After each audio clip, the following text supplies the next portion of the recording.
Popularitas tidak linear dengan elektabilitas. Tadi dikatakan seperti itu, Mas Subhan.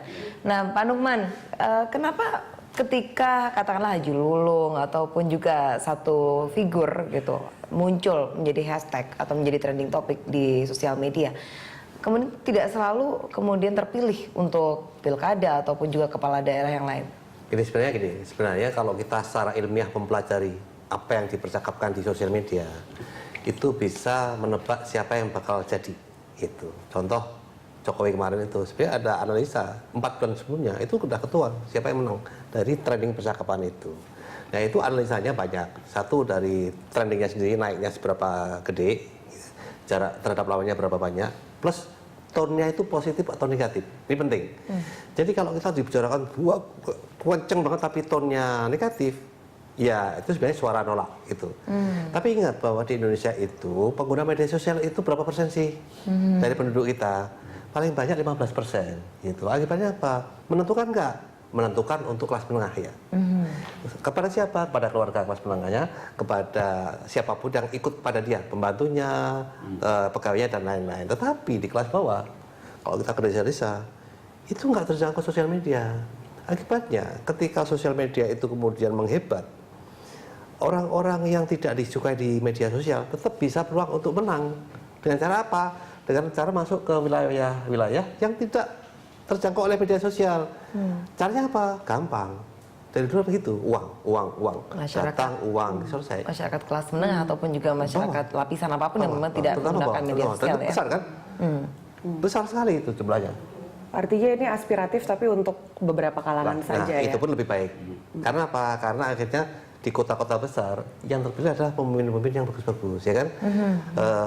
Bandung salah satu contoh kan, kenapa bisa muncul Ridwan Kamil? Itu suara dari netizen, gitu. Jokowi bisa ke DKI sama Ahok, itu juga karena netizen juga, gitu ya.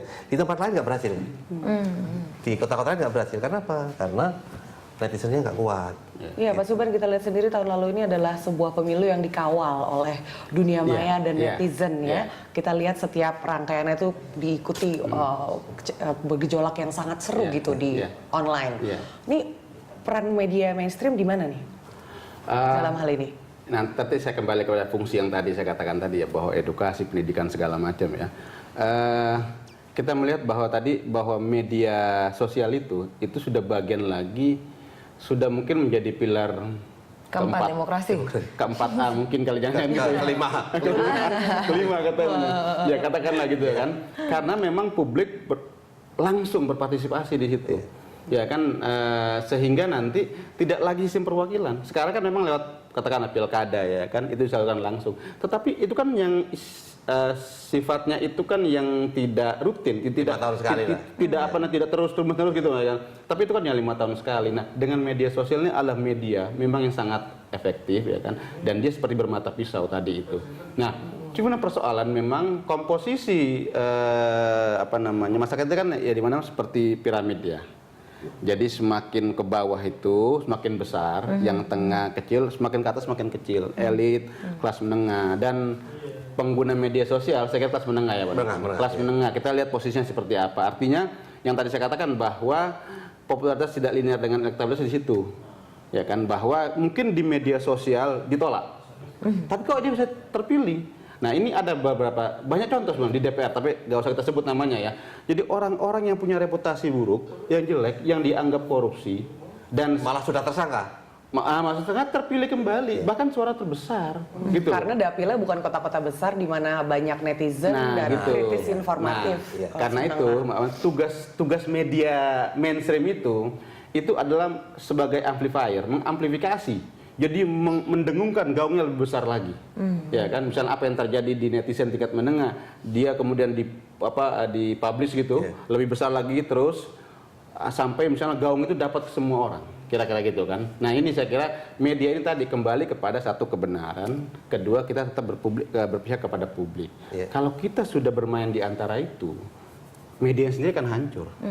Media itu kan apa ya istilahnya itu kan dia itu kan kalau kita mau kalau kita mau agak ego, itu kan nilai-nilai yang profetik lah kayak gitu ya, memberi kabar baik ya kan, menjadi arahan penunjuk orang, guiding segala macam. Nah, tapi kalau kita sudah bermain, ya kan, apalagi terlibat di dalamnya, seperti beberapa TV nasional kita gitu ya. oh gitu ya. Untung bukan TV nasional.